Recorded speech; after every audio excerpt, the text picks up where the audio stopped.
हम सब जानते हैं कि hydrocarbons are important source of energy. मतलब ये है कि हम अपने घरों में, है ना, मोटर बाइक में, जितने व्हीकल्स होते हैं उन सब में हाइड्रोकार्बन का यूज करते हैं एज ए फ्यूल। अगर हम गोबर गैस की बात करें तो गोबर गैस के अंदर इम्पोर्टेंट जो पार्ट होता है वो क्या होता है, आपका मीथेन होता है। इसी तरीके से आपका एलपीजी होता है, उसके आइसोब्यूटेन ब्यूटेन होता है। तो इस तरीके से हम कह सकते हैं कि हाइड्रोकार्बन बहुत बड़ा रोल प्ले करता है ना, हमारी लाइफ में। ठीक है, अगर हम देखें कि हाइड्रोकार्बन्स में है क्या, एक्चुअल में हाइड्रोकार्बन्स हैं क्या, तो हाइड्रोकार्बन का मतलब क्या है, ऐसे ऑर्गेनिक कंपाउंड जिनके अंदर हाइड्रोजन और कार्बन्स होते हैं।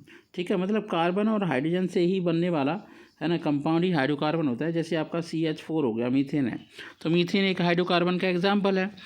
अब हम इस यूनिट में ये समझने वाले हैं कि एक्चुअल में हमें करना क्या है। तो हाइड्रोकार्बन हम पढ़ना क्यों चाहते हैं, तो हाइड्रोकार्बन हम ये देखेंगे कि हाइड्रोकार्बन अपने आप में ही एक ऐसा वर्ड है जो सेल्फ एक्सप्लेनेटरी है। मतलब क्या हुआ, सेल्फ एक्सप्लेनेटरी का मतलब क्या हुआ कि ये अपने आप में एग्जाम्पल पूरी तरीके से देने की ज़रूरत नहीं है, ये हमारी लाइफ में यूज हो रहा है ये आपका हाइड्रोकार्बन वर्ड। तो सिंपल ही कह सकते हैं कि compounds containing carbon and hydrogen only are called hydrocarbon, or hydrocarbon play an very important role, key role in our daily life. You must have familiar about the LPG, liquid petroleum gas, CNG, compressed natural gas, और आपका fuel.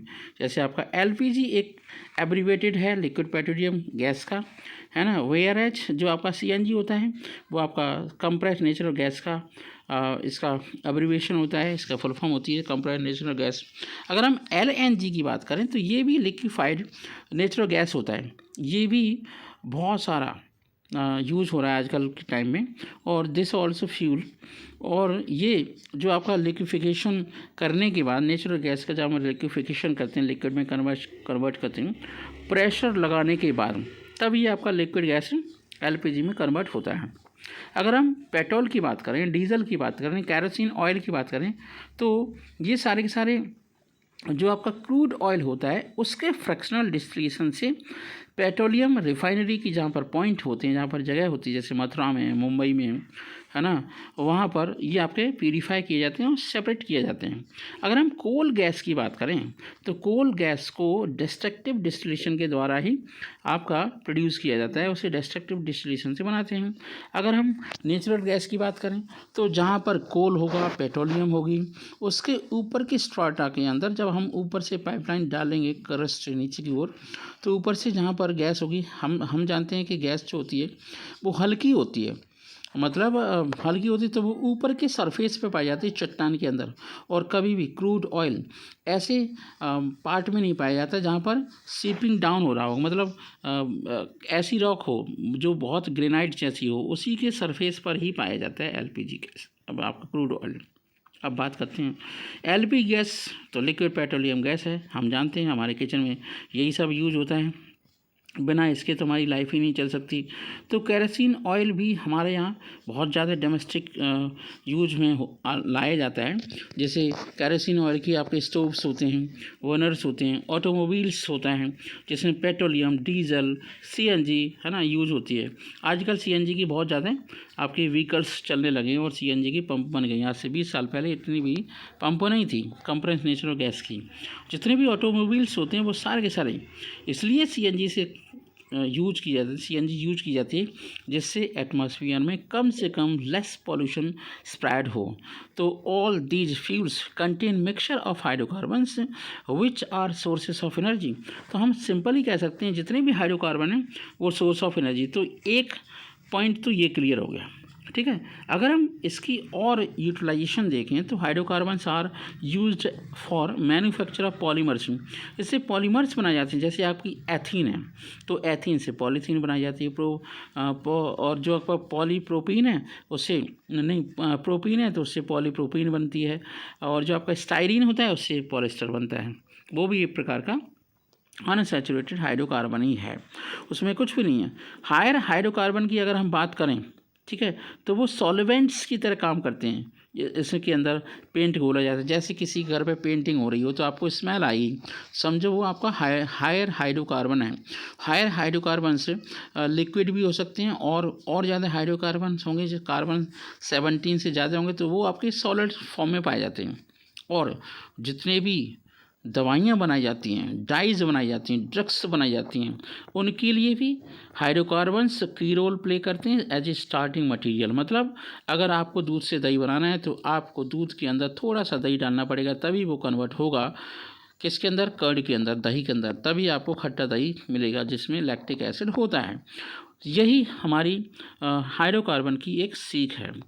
अब बात करते हैं hydrocarbon की classification की। अगर हम हाइड्रोकार्बन की क्लासिफिकेशन की बात करें तो कार्बन के बीच में, कार्बन कार्बन बॉन्ड के बीच में जितने बॉन्ड पाए जाते हैं उसके आधार पर, बॉन्ड के आधार पर आपके हाइड्रोकार्बन्स दो टाइप के होते हैं, सैचुरेटेड हाइड्रोकार्बन और अनसैचुरेटेड हाइड्रोकार्बन।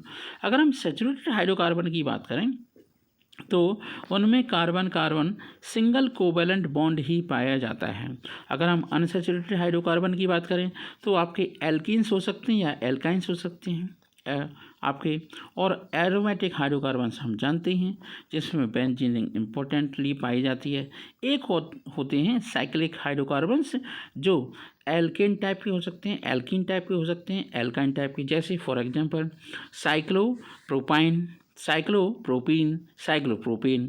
तो जिसमें सिंगल बॉन्ड है वो साइक्लोप्रोपेन है, जिसमें डबल बॉन्ड है साइक्लो आपका एल्कीन है, और जिसमें ट्रिपल बॉन्ड है वो साइक्लो आपका प्रोपाइन है। तो इस तरीके से हम क्लासिफिकेशन कर सकते हैं और समझ भी सकते हैं। अगर हम दूसरा मेथड देखें, अनसैचुरेटेड हाइड्रोकार्बन की बात करें तो अनसैचुरेटेड हाइड्रोकार्बन ऐसे हाइड्रोकार्बन्स होते हैं जिनमें मल्टीपल बॉन्ड्स होते हैं। कार्बन कार्बन मल्टीपल बॉन्ड वाले हाइड्रोकार्बन को हम अनसैचुरेटेड हाइड्रोकार्बन्स कहते हैं, और वो हो सकते हैं एल्कीन और एल्काइंस। अगर कार्बन कार्बन के बीच में डबल कोवैलेंट बॉन्ड है तो वो आपकी एल्कीन टाइप के होते हैं, अगर ट्रिपल कोवैलेंट बॉन्ड है तो आपको एल्काइन टाइप के होते हैं। Aromatic hydrocarbons are special type of cyclic compound. तो अगर हम एरोमेटिक की बात करें तो वही वहाँ पे तो कंजुगेशन होता है, वो पे अनसैचुरेटेड हाइड्रोकार्बन तो होते हैं लेकिन स्पेशल टाइप के होते हैं। You can construct a large number of models. अगर आप माच स्टिक ले लें, कोई बॉल ले लें, उसके आधार पर हम आपके कंपाउंड्स के मॉडल्स बना सकते हैं। मार्केट में मिलते हैं, अवेलेबल हैं मॉडल्स जो कार्बन की टेट्रावैलेंसी को बढ़िया तरीके से समझाते हैं। और अगर हम हाइड्रोजन की बात करें तो वो मोनोवैलेंट होता है, एक ही इलेक्ट्रॉन होता है उसके आउटरमोस्ट ऑर्बिट में 1s ऑर्बिटल के अंदर। तो अगर हम एल्केन्स की बात करें तो आपके एल्केन्स के मॉडल बन सकते हैं टूथपिक के आधार पर, है ना, प्लास्टिक्स बॉल एटम्स को हम मान लें। तो इस तरीके से एल्कीन, एल्काइन, एल्केन और हाइड्रोकार्बन्स और आपके साइक्लिक हाइड्रोकार्बन्स होते हैं। लेकिन हमारा मुद्दा कुछ और है। इस हाइड्रोकार्बन के यूनिट में हम पढ़ने वाले हैं एल्केन की स्ट्रक्चर, उसके क्लासिफिकेशन, उसके अंदर पाई जाने वाली आइसोमेरिज्म, एल्केन को बनाएंगे कैसे और किन किन मेथड से बनाते हैं, एल्केन की फिजिकल केमिकल प्रॉपर्टीज़ क्या हैं, मेल्टिंग पॉइंट, बॉइलिंग पॉइंट क्या है, एल्केन की केमिकल रिएक्शंस क्या हैं, इन सब चीज़ों को हम डिस्कस करेंगे आने वाले नेक्स्ट वीडियो के अंदर। चलो नेक्स्ट वीडियो में स्टार्ट करते हैं alkane. Thank you so much, have a nice day.